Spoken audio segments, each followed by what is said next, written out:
యూజువల్‌గా తల్లిదండ్రులు వాళ్ళ పిల్లల ఇంటెలిజెన్స్ అసెస్ చేయొచ్చు. సుమారుగా 4, 5 ఇయర్స్ వచ్చినప్పటి నుంచి వాళ్ళకి చెప్పడం ఈజీగా ఉంటుంది. వాళ్ళు అర్థం చేసుకోగలరు. 4, 5 మరి ఇయర్స్ నుంచి. మరి 1 ఆర్ 2 ఇయర్స్ పిల్లలకు అర్థం చేయకపోవచ్చు. వాళ్ళు మరీ ఒక్కొక్కసారి చిన్న పిల్లలు గాబట్టి. ఒక్కోసారి చైల్డ్ ప్రొడిజీస్ ఉంటారు. వాళ్ళకి విపరీతంగా నాలెడ్జ్ ఉంటుంది. ఇంటెలిజెన్స్ ఉంటుంది. వాడు హ్మ్. 5 ఏళ్లకే మొత్తం భాగవతం చెప్పగలడు. హ్మ్. సో, అట్లాంటి పిల్లలకు కొంచెం ముందు గూడా చెప్పొచ్చు. బట్ ఇన్ జనరల్‌గా వాళ్ళు మనం చెప్తే అర్థం చేసుకునే హ్మ్. మనస్సు వచ్చిందా లేదా అనేది తల్లిదండ్రులు ఈజీగా అసెస్ చేయగలరు. హ్మ్. దీంట్లో అంటే తండ్రి నేర్పించితే బావుంటుందంటారా? తల్లి నేర్పించాలంటారా? ఎవరు చెప్తే బావుంటుంది దానికి సంబంధించి? తల్లి, తండ్రి ఇద్దరూ చెప్పొచ్చు. హ్మ్. దీంట్లో వీళ్ళు జెప్పాలి, వాడు జెప్పాలి అని ఏం లేదు. హ్మ్. నిజానికి అబ్బాయిలకు గూడా తల్లి చెప్పడం వల్ల నెగటివిటీ లేదా ఒకసారి మగపిల్లల నుంచి దూరంగా ఉండడం, ఆడపిల్లల నుంచి దూరంగా ఉండడం అనేటివి పోతాయి. సో, తల్లి జెప్పొచ్చు, తండ్రి జెప్పొచ్చు. హ్మ్. ముఖ్యంగా మగపిల్లలకు తండ్రి స్నానం చేసినప్పుడు తనతో పాటు హ్మ్. తీసుకెళ్ళి బాత్రూంలో ఎలా స్నానం జేయాలి? ఎలా దాన్ని శుభ్రం జేసుకోవాలి? అంగాన్ని చర్మం ఉంటుంది. దాన్ని వెనక్కని ఎట్లా కడుక్కోవాలి? అనేది కనీసం అప్పుడప్పుడైనా, రోజు గాకపోయినా అప్పుడప్పుడైనా చూపిచ్చాలి. హ్మ్. ఇంకొకటేంటంటే, ఆ టైంలో తండ్రి అండర్‌వేర్ తీయకూడదు. హ్మ్. ఒకవేళ చూస్తే వాడికనిపిస్తుంది నాకు చాలా చిన్నగా ఉంది, మా ఫాదర్‌కి చాలా పెద్దగా ఉంది అనే ఫీలింగ్ పిల్లలకు గూడా వస్తుంటుంది. హ్మ్. కనుక తండ్రి న్యూడ్ గాకూడదు. హ్మ్. హ్మ్. సాధ్యమైనంత వరకు ఆ బాబుకి స్నానం చేసినప్పుడు చర్మం కొంచెం వెనక్కని కడిగి ఇచ్చేసి, ఇట్లా కడుక్కోవాలి అని చెప్పేసి తను బయటికి రావాలి. హ్మ్. That should be the ideal condition. Okay.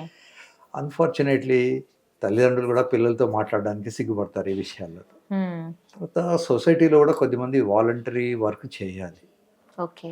Especially seventh class, eighth class వచ్చే పిల్లలకు చాలా చాలా డౌట్స్ ఉంటాయి. మనకు ఇండియాలో 12, 13 ఏళ్ల కల్లా ప్యూబర్టీ స్టార్ట్ అవుతుంది. హ్మ్.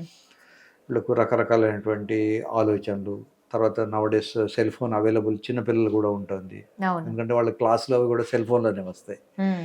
సో, తల్లిదండ్రులు లేనప్పుడు వాళ్ళు సోషల్ మీడియాలో చూస్తుంటారు, పోర్న్ చూస్తుంటారు. కనుక వాళ్ళకొచ్చే డౌట్స్ అన్నీ పోవాలి అనుకుంటే, కొంచెం మనం వేరే వాళ్ళ ద్వారా ఫాల్స్ న్యూస్ వచ్చే బదులు తల్లిదండ్రులే మంచి న్యూస్ చెప్పొచ్చు. ఓకే. ఇప్పుడు పోర్నోగ్రఫీ చూడడం మంచిదే. కానీ ఎవరు జూడాలి? ఎప్పుడు జూడాలి? ఏ వయసు వాళ్ళు జూడాలి? అనేది కొంచెం we have to have some discrimination. Okay. ఈ పోర్నోగ్రఫీ పొరపాటున వాళ్ళు జూసి వాళ్ళు డైవర్ట్ అయిపోతే చదువు మీద కాన్సంట్రేట్ చేయలేరు. హ్మ్.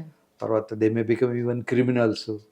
హ్మ్. ఆ వయసులో ప్రతిదీ వాళ్ళకు కొత్తగా ఉంటుంది. తెలుసుకోవాలి, చూడాలి అన్న అది ఎక్కువుంటుంది. నిజానికి every woman is an enigma. హ్మ్. ఈవెన్ పెళ్ళై 10 ఏళ్ళు సంసారం చేసిన వాడికి కూడా హస్బెండ్‌కు భార్య మనసులో ఏముందో ఇప్పటికి తెలియదు. హ్మ్. సో, అప్పుడు చిన్న పిల్లలకి ఏంటంటే కొత్త ఇది చూడాలి, ఏదో ఉంది అన్న ఆతృత ఎక్కువ ఉంటుంది. హ్మ్. సో, దానికోసమని అది రాంగ్ న్యూస్ రాకుండా వీళ్ళే చెప్పి పెట్టడం బెటర్. అవును. సో, వాళ్ళు మీరన్నది అర్థం నిజమే. ఏదైతే చేసుకొని చిన్నప్పుడు. సో, 7 ఇయర్స్ లోపలే తల్లిదండ్రులు వాళ్ళను మోల్డ్ చేసుకోవాల్సి ఉంటుంది. హ్మ్. ఒక చిన్న ఎగ్జాంపుల్ చెప్తాను. షైజోఫ్రెనోజెనిక్ మదర్స్ అని ఉంటారు. హ్మ్. వాళ్ళేంటంటే ఒక బాలేస్తారు. బాబు తీసుకురారా అంటే వాడు తెచ్చిస్తాడు. ఓసారి వాడిని మెచ్చుకుంటారు. హ్మ్. ఇంకోసారి బాలు ఎప్పుడైనా ఇంకో 2, 3 రోజులకు ఇంకోసారి బాల్ తెచ్చుకొచ్చిండనుకోండి. బాలేస్తారు తెమ్మంటారు. తెచ్చిన తర్వాత వాడిని తిడతారు. హ్మ్. లేదా వాడిని కొడతారు. వాడు కన్‌ఫ్యూజ్ అయిపోతాడు. అంటే మదర్ చెప్పిన కమాండ్ తీసుకురావాలా? తీసుకురాకూడదా? వాడికి హ్మ్. సో, ఈ స్ప్లిట్ పర్సనాలిటీ డెవలప్ అయితుంది స్లోగా. ఓకే. వాడికి పెళ్ళై 25 ఏళ్ళు, 30 ఏళ్ళు వచ్చేసరికి వాడు ఎడ్యుకేషనల్‌గా చాలా గొప్పవాడే ఉండొచ్చు. ఇంజినీర్ గావచ్చు, డాక్టర్ గావచ్చు, ఇంకేదైనా జడ్జ్ గావచ్చు, ఏదైనా గావచ్చు. కానీ వాడికి ఈ షైజోఫ్రెనిక్ బిహేవియర్ ఉండిపోతది. దాన్ని హెబిఫ్రెనిక్ షైజోఫ్రెనియా అంటారు. హ్మ్. సో, 25 ఏళ్ళు, 30 ఏళ్ళు వచ్చామనుకో యంగ్ పీపుల్‌కి పెళ్లి కన్నా ముందు బానే ఉంటాడు. పెళ్ళైన తర్వాత వాడు పిచ్చోడు. సో, దీనికి వాళ్ళ మదర్స్ కారణం. తర్వాత ఈ మెంటల్ ఇల్‌నెసెస్ అన్నీ గూడా పేరెంట్స్ నుంచి వస్తాయి పిల్లలకు. ఓకే. కొంత బిహేవియర్ ఎఫెక్ట్స్ ఉంటాయి. కొంత జెనెటిక్ ఉంటాయి. హ్మ్. సో, పిల్లలకి ఎప్పుడు గూడా దే ఆర్ ప్లెయిన్ పీపుల్. వాళ్ళకి మనం సర్కాజము, వ్యంగ్యము మాట్లాడితే తెలియదు. "నువ్వు అందంగా ఉన్నావురా" అంటే నిజంగానే అందంగా ఉన్నా అనుకుంటాడు. హ్మ్. హ్మ్. అవును. "నువ్వు హ్యాండ్సమ్ రా" అంటే హ్యాండ్సమ్ అనే అనుకుంటాడు. ఓ రోజు వాడిని వ్యంగ్యంగా "నువ్వు చాలా ఎక్కువ హ్యాండ్సమ్‌గా ఉన్నావురా" అంటే వాడు బట్టలేనప్పుడో, లేకుంటే వాడు సరిగ్గా దూకొనప్పుడు వాడు అదే నిజం అనుకుంటాడు. హ్మ్. సో, వాడికి ఈ వ్యంగ్యము ఇవన్నీ ఇప్పుడే అర్థం కావు.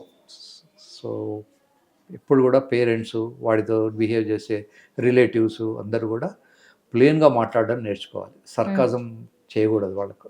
హ్మ్. హ్మ్. హ్మ్.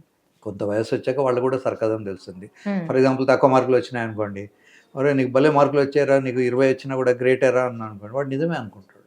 హ్మ్. 20 తప్పు నాన్న, ఇంకా ఎక్కువ రావాలి అని చెప్పడం నేర్చుకోవాలి. అదే. అదే. హ్మ్. చిన్నపిల్లలు దేవుళ్ళతో సమానం. అవును. న్యాయం ఉన్నది ఉన్నట్టు చెప్పాలి. అంతే. అంతే. నిజమే.